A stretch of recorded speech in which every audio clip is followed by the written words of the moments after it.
de 60. Provavelmente comecei a pesquisar história em 62.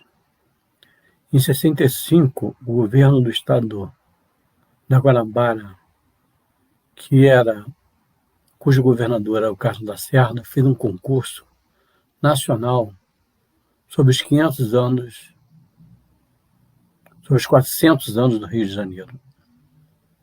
Esse concurso se inscreveram milhares de estudantes em todo o Brasil.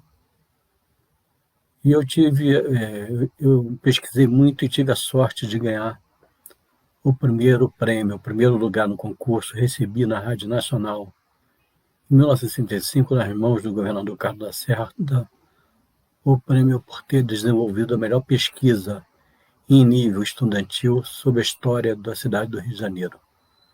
Daí nunca mais parei de pesquisar história. Sempre tive um profundo interesse pela história do Brasil e a história de Portugal, a história da Segunda Guerra Mundial, a história do Vaticano, a história eclesiástica brasileira. E depois, muitos anos depois, quando eu vim para Teresópolis, em 72, eu comecei a pesquisar sobre a história de Teresópolis.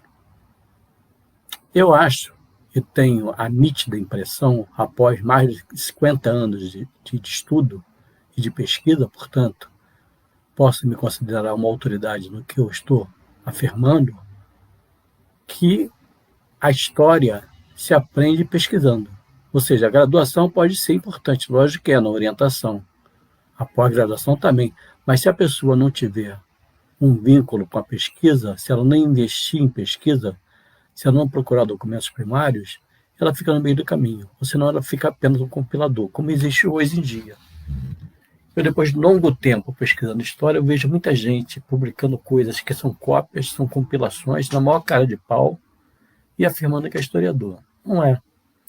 Pouquíssimos historiadores existem no Brasil que pesquisam, que vão buscar, que viajam através de documento, que investem, porque, inclusive, a pesquisa em história é muito cara. Um documento primário, um documento inédito, um mapa, uma carta, um diário, isso tudo é muito caro, está na mão de poucas pessoas na Europa, alguns negociantes de livros raros, poucos brasileiros tiveram condição de entrar nesse mercado, como o Paulo Gaia, como alguns bibliófilos, o Castro Maia.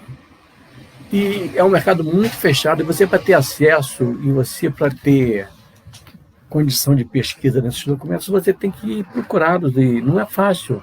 Se você não tiver recursos, se você não tiver alguém te financiando, ou alguma organização de pesquisa, alguma universidade, você não os encontrará, ou se não encontrará documentos que todo mundo está cansado de saber, que já estão digitalizados na internet.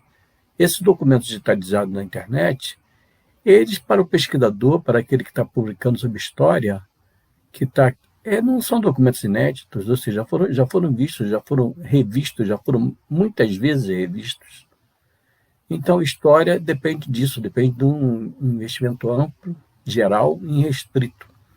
História é um instrumento útil, né? Só o ignorante afirma que a história é inútil. A história investiga o passado para que a pessoa não erre no presente e tenha perspectiva no futuro. Um povo que não tem memória é um povo que não terá progresso econômico, social, de nenhuma maneira. Então, a história precisa ser estudada de maneira coerente.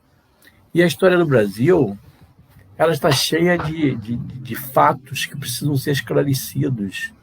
Porque muitas vezes a história do Brasil foi a historiografia oficial, foi a historiografia de quem estava mandando, do governo. Foi na época do Brasil Colônia, na época do Brasil Império, na época do Brasil República Velha, República Nova, na época do Estado Novo, na época do Getúlio, na época da ditadura militar, está na presente época. Ou seja, o executivo, muitas vezes, ele orienta a história. Isso não interessa, o historiador tem que ser livre, independente.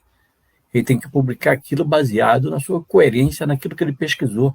E não pode ter ideologia. Essa questão do pesquisador ser de direita ou de esquerda é uma tremenda bobagem. O historiador tem que ter a noção da verdade, a noção da coerência, aquilo que é verdadeiro. E não pode ser garganta de aluguel, não pode ser pena de aluguel, não pode ser financiado por instituições que queiram orientar aquilo que ele escreve ou que ele fala.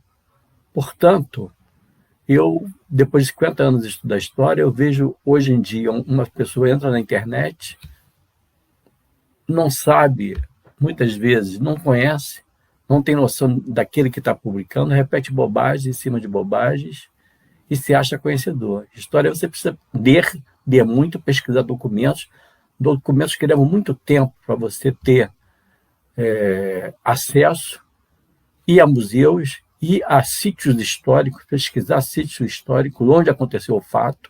Por isso que a geografia é uma ciência muito importante no estudo da história, uma ciência, eu não diria auxiliar, porque seria uma depreciação para os geógrafos, mas é isso aí. Eu acho que a gente tem que ler mais, pesquisar mais e publicar menos. Tem muita gente publicando muito, sem conteúdo, sem nada de novo. Então vamos ler, vamos estudar e não vamos gastar papel à toa. Obrigado e boa noite.